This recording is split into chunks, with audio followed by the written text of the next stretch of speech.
Entre le Fleury et le Paris Saint-Germain féminin commence assez mal pour les Parisiennes. En effet, elles prennent un but à la 15e minute par Ewina suite à une erreur de compréhension entre Amanda Vitesse et Sarah Boidier. Les Parisiennes ont su répondre en égalisant à la 21e minute par un but de la capitaine du jour, Kediatou Diani, sur une passe de Jackie Groenen. Puis Ramona Bachmann rassure son équipe en reprenant l'avantage grâce à son but avec l'aide encore une fois de Jackie Groenen à la 27e minute. Très peu de répit pour les filets. Fleury finit par égaliser sur une magnifique frappe à 25 mètres des buts de Sarah Boidier. Rosemond Kwasi fait trembler le Paris Saint-Germain à la 29e minute. Kediatou Diani finit par redonner l'avantage au Paris Saint-Germain avec une nouvelle passe décisive de Jackie Groenen à la 39e minute. Après la mi-temps, Diani marque de nouveau à la 49e minute, mais le Paris Saint-Germain perd l'opportunité de marquer un 5e but lors du penalty manqué de Ramona Bachmann à la 54e minute, suite à une main de Chantal Souabi. 73e minute, occasion manquée de nouvelle fois pour le Paris Saint-Germain avec le poteau de Ramona Bachmann. Les deux changements effectués par le coach avec les entrées d'Inès Lohmann et Sarah Cassi ont permis à Fleury de marquer un 3e but à la 70e minute par Erling Fontaine. Changement côté parisien. Également, Elisa de Almeida sort au profit de Bénédicte Simon à la 74e minute. Kwasi se prend un carton jaune à la 72e minute. Sarah Boidier se fait avoir au 1 contre 1 et se prend de nouveau un but, ce qui permet à Fleury d'égaliser et de Kwasi de réaliser un doublé à la 74e minute. Chiara Amori a remplacé Jackie Groenen à la 67e minute. À la 79e minute, sortie de Lorena Pfizer pour la rentrée d'Aïssatou Traoré.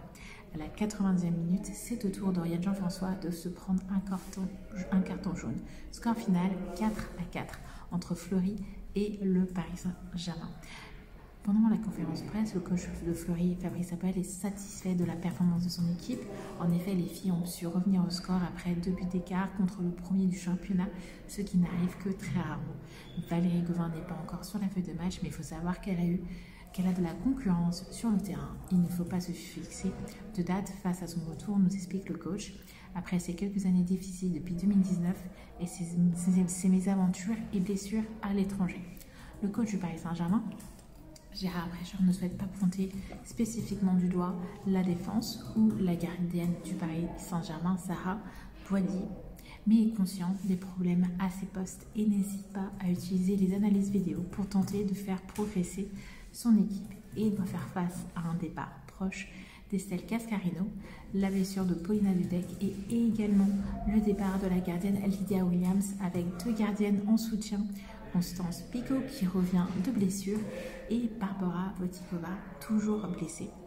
Lina Yang, la milieu de terrain, quitte également le club. Elle n'arrivait pas à s'imposer.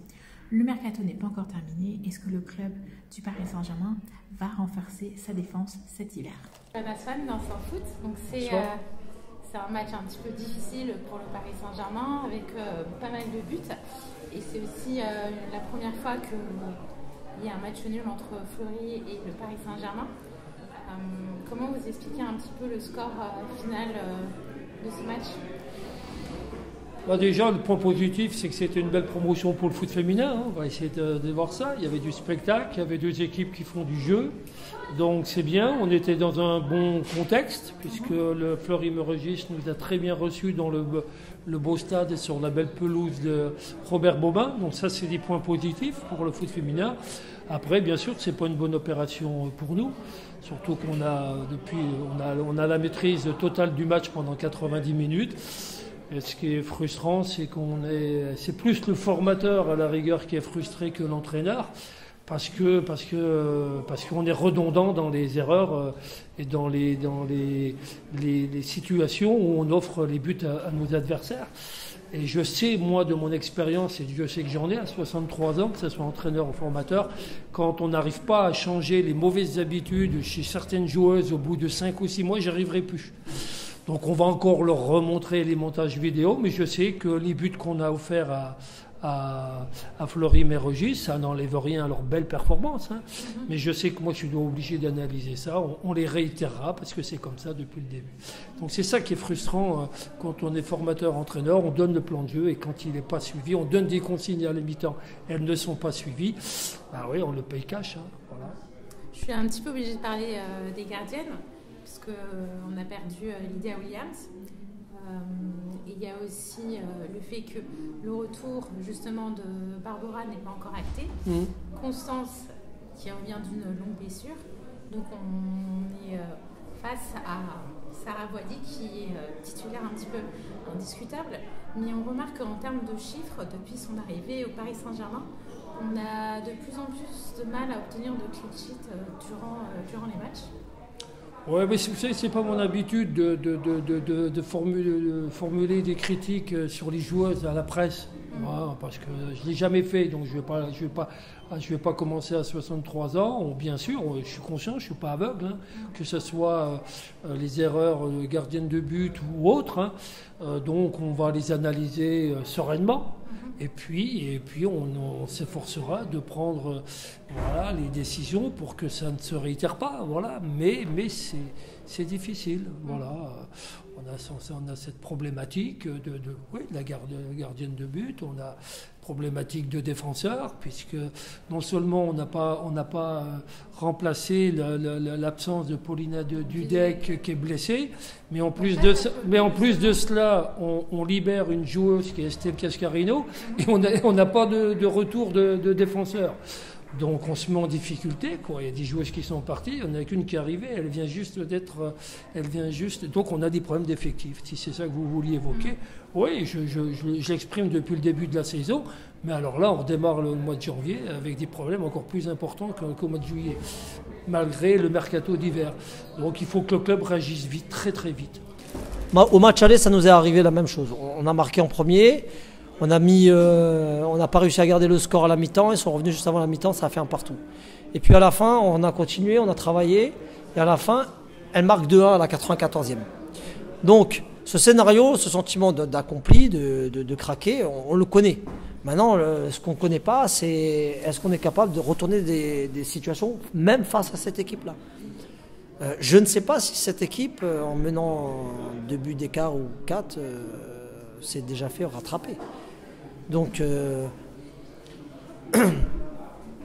on progresse. Ce point, ça nous permet d'abord de rester invaincus à domicile et ensuite de continuer forcément notre série d'invincibilité.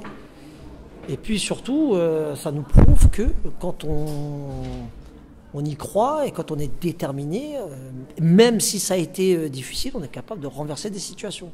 Et je pense que c'est une mentalité qu'il faut avoir. Alors, il vaut mieux avoir une mentalité où on gère, le match, on le maîtrise, etc.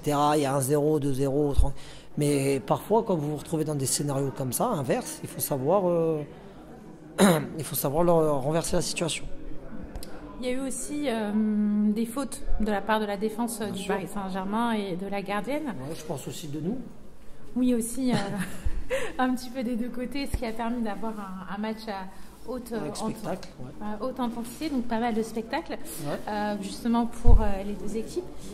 Et justement avec l'effectif de Fleury qui se développe chaque année, et avec le retour de Valérie Gauvin justement dans la D1, est-ce que vous pensez qu'elle pourra davantage apporter à l'équipe avec son expérience internationale ? Elle pourra certainement apporter des choses à l'équipe, à condition d'être en capacité de le faire. Donc là, on retrouve une joueuse qui est partie depuis 2019-2020 sur l'Angleterre, qui s'est blessée, qui a dû se faire une opération, qui est partie aux États-Unis où ça a été très compliqué en termes d'aventure, en termes de plaisir. Et en fait, aujourd'hui, qu'est-ce qu'on lui propose ? On lui propose seulement un climat dans lequel elle va se remettre à travailler, prendre un peu de plaisir et sans se fixer d'objectifs, parce que aujourd'hui, il faut qu'elle reprenne goût à l'effort. Ô ville lumière, sans la chaleur de notre cœur, vois-tu notre ferveur quand nous marchons près de toi dans cette quête, chasser l'ennemi, enfin pour que nos couleurs brillent encore.